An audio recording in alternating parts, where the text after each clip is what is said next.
अच्छा मैडम कमरा अदालत में मौजूद थी, असद उमर साहब के साथ एग्जैक्टली हुआ क्या था? असद भाई खड़े थे और हमने 2 दफ़ा मैंने खुद उन्हें सीट ऑफ़र की, तो उन्होंने कहा कि चूँकि उनका नाम पुकारा गया था, अचानक ही आनन फानन उनको हार्ट अटैक हुआ है। तो शिवरिंग एंड देन फिर पेल येलो, लिप्स उनके ड्राई हो गए। वहाँ पे एक डॉक्टर हमारी बहन भी पेशी के लिए आई हुई थी, तो उन्होंने उनकी पल्स वगैरह चेक की, तो शी अनाउंस्ड कि ये तो प्रॉपर हार्ट अटैक है। इमीडिएटली हमने वहाँ पे 15 पे कॉल की, लेकिन देखते ही देखते 1122 जी 1122 पे, और देखते ही देखते उनकी हालत बहुत ख़राब हो गई थी, यानी कि आई स्टार्टेड क्राइंग। और ये मुझे दुख इस बात का है कि हमें किन नाकर्दा गुनाहों की सज़ा मिल रही है। मुझे इसलिए अपने ज़ख्म ताज़ा हो गया। अभी रिसेंटली आपको पता है 2 महीने पहले 6 तारीख को, आज के दिन ही 6 जून को चीमा साहब की सर्जरी हुई थी। तो जिस ट्रॉमा से, जिस अजियत से मैं और मेरी पूरी फैमिली गुजरे हैं, तो I was upset about Asad भाई। मेरी दुआ है कि अल्लाह ताला उन्हें जल्द से एहतियाब करे। उनकी फैमिली के लिए दुआ है कि अब मुझे दुख इसलिए है कि उनके बच्चे, उनकी फैमिली इस वक्त कोई उनके पास नहीं है, और ये वो लोग हैं जिन्होंने इस गाड़ी भी 1122 की लेट पहुंची थी या उसका इंतज़ार करने की जो है वो नहीं किया गया? नहीं, बेसिकली हम इंतज़ार कर रहे थे। उनकी हालत बहुत बिगड़ गई थी। मुझे कि उनकी फैमिली परेशान ज़्यादा ना हो जाए, उन्होंने कलमा पढ़ना शुरू कर दिया था। तो उसके बाद फिर हमने 1122 का वेट नहीं किया, वहाँ पे इमीडिएटली आई स्टार्टेड क्राइंग कि इनको लेके निकलें। वो फिर जैन था साथ और बाकी लोग थे, तो वो इमीडिएटली के अपनी प्राइवेट गाड़ी में ले जाते हैं अगर वो तब तक नहीं पहुँचती। अच्छा मैडम, कल जो बांग्लादेश में हुआ है उसकी क्या पाकिस्तान के साथ कोई मुमासलत नज़र आती है या कोई ऐसे हालात पाकिस्तान में पैदा होने जा रहे हैं, कोई नज़र आता? मैं ये नहीं कहती कि पैदा होने जा रहे हैं, बट मैं ये ज़रूर कहती हूँ कि मुमासलत से तो बात आगे की है। देखो, उधर तो सिर्फ कोटा के लिए यूथ निकली है, और एक चीज़ की मुमासलत है कि वहाँ पे भी मैंडेट चोरी हुआ, और हसीना वाजिद किसी बदतरीन डिक्टेटर से भी भयानक उसके इक़दामात थे, और सैकड़ों तलबा की जान ली गई कुचलने के लिए, और अपने सारे सियासी मुखालफिन को बिल्कुल पाकिस्तान की तरह उन्होंने भी जेलों में डाला हुआ था। और इंडिया के बलबूते पे उनको लग रहा था कि वो एक डिक्टेटर ने भी इतने जुल्म नहीं किए होंगे जितने उन्होंने अपनी आवाम पे किए। ऑल दो उनकी इकॉनमी हमसे बेहतर है, इसमें भी कोई शक नहीं है, लेकिन वहाँ की यूथ, आपको पता है कि Bengalis they are more democratic.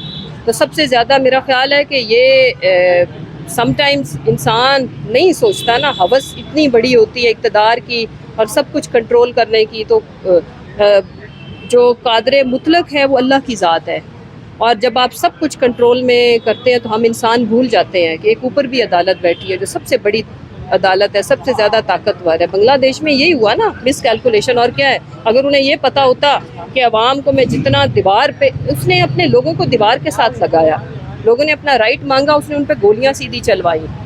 और जो रिपोर्ट हो रहा है कि 300, मेरा ख्याल है कि हिलाकतें इससे कहीं ज़्यादा हैं। तो फिर अवाम ने अपना बदला लिया है कि आज वो अपने मुल्क से भागी तो भी। जो बानी सदर थे उनका मुजस्मा भी गिरा दिया गया जी, जो शेख मुजीबुर रहमान थे, उनका ये मुजस्मा ऐसी भी गिरा दिया। बदबख्त बेटी है जिसने अपने बाप की जो स्ट्रगल थी या जो अपने बाप की कुर्बानियाँ थी, उसका भी इसने बेड़ा गर्क कर दिया। देखो, जब इस तरह की, इसको कहते हैं मतलब कि मॉब मेंटालिटी, कि उन्होंने, उनके लिए तो वो एक तरह से बानी, उनके कायदे आज़म उनके तो थे ना, और लोगों ने, चूँकि हसीना वाजिद उनकी बेटी थी और एक उनकी जो कुर्बानियाँ, इवन वो जिस तरह से शहीद हुए, उस पर भी पानी फेरा। उनकी जितना जुल्म इस औरत ने किया हुआ था वहाँ पे, तो फिर लोग भूल जाते हैं। और जो कुछ, जिस तरह से स्टूडेंट्स महलों में घुसे, उनके बेडरूम्स में जो कुछ हुआ वो आप सब ने देखा है, मीडिया रिपोर्ट कर रहा है। सो डरें उस वक्त से। देखें, इस वक्त पाकिस्तान की यूथ को दीवार से लगाया हुआ है।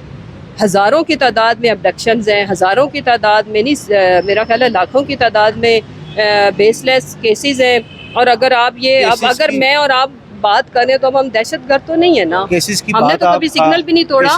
केसेस की आप बात करें, कल ख्वाजा आसिफ साहब ने कहा कि 9 मई को बगावत की गई थी, और उस बगावत का अभी तक जो है उसके साथ कानून के बगावत की गई थी, और उस बगावत का अभी तक जो है उसके साथ कानून के मुताबिक। देखिए, ख्वाजा आसिफ इंतहाई बदबूदार शख्सियत है। जब भी मुंह खोलता है वो गलाजत के अलावा उसके मुंह से कुछ नहीं निकलता, चाहे वो रियासत हो, चाहे वो औरत हो, माँ हो, और जिस तरह से इन्होंने रिहाना डार साहिबा को जो हमारी माँ का दर्जा रखती, पूरी कौम की वालदा का दर्जा रखती हैं, जो कुछ उनके साथ इन्होंने बदसलूकी की, इनके 2020 का इस जलील आदमी को इसका ट्वीट पढ़ाएं कि जब तुम कह रहे थे कि नजीब आपके लीडर ने भी उसको अपना अबू जी बनाया हुआ था, ठीक है, और आज आप कह रहे हमने कौन सी बगावत की है। इनकी ख्वाहिश है ये कि हम बगावत करें, हम नहीं करेंगे, ये वतन हमारा है, ये तो चोर है, इनकी तो जायदादें, इनका तो सब कुछ बाहर है, ये फ़ौज भी हमारी है, ये पाकिस्तान भी हमारा, और हम पाकिस्तान के हैं, ये हमें इस तरह से लड़वा नहीं सकते।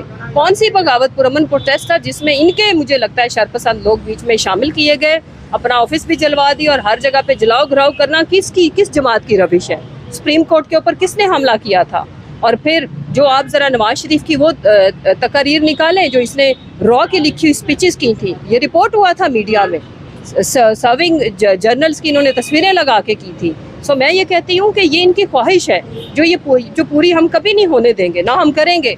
हम पाकिस्तान को इंशाल्लाह ताला पुरअमन तरीके से अपने वतन के एक एक पत्ते की हिफाजत करते हुए हम इनसे अपना मुल्क आज़ाद कराएंगे। ये जो टोला है, ये जो अकामे वाले और ये जो चपड़ासी और ये जो जिनकी जायदादें बाहर, जिनकी औलादें बाहर और जिनका कुछ भी इस मुल्क में नहीं है सिवाय हम आवाम जिनको ये लूटते हैं।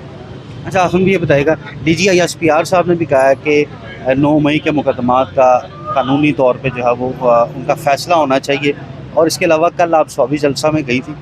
देखें, DGI-SPR और क्या कहे, ये बड़ी खुशाइन बात है। आइन और कानून के मुताबिक फ़ैसला हम भी चाहते हैं, हम क्यों नहीं चाहते, हम चाहते हैं कि उसकी एक फेयर फ्री किस्म की इंक्वायरी की जाए और सारे हक़ाइक़ सामने रखे जाएँ, CCTV फुटेजेस सामने रखी जाएँ और लोगों के सामने हक़ाइक़ आने चाहिए और इंसाफ पे मबनी फ़ैसले होने चाहिए। और जिन्होंने आइन और कानून को हाथ में लिया है उनको तो सज़ाएँ दें, और जो जिनका कोई कसूर नहीं है, जिनका कोई लेना देना नहीं है। असद साहब ने किधर उस दिन कहाँ मौजूद थे? ये मैं किधर थी? मैं तो कोर्ट में थी।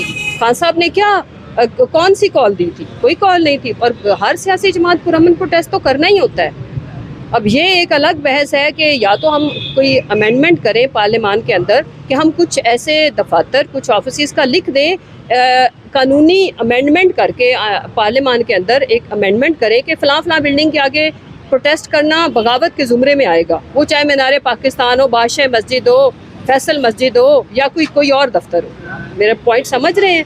तो फिर तो नहीं जाना चाहिए। फिर अगर कोई लीडर कॉल देता है तो उसको आप बगावत समझें, लेकिन इस तरह से तो बगावत इनकी ख्वाहिशों पे तो नहीं हो सकती। दूसरी बात यह है कि जी मैं सवाबी जलसे में नहीं गई। आपको पता है चीमा साहब की अभी मैंने अर्ज़ किया कि 6 जून को सर्जरी हुई है, और दूसरी वजह यह भी है कि मैं तो ये आपसे जब बात भी करती हूँ ना तो मेरे ऊपर इकट्ठी 12-13 FIRs हो जाती हैं, तो एक ये भी वजह है। तो इंशाल्लाह ताला मेरी सपोर्ट अपनी पार्टी के साथ है।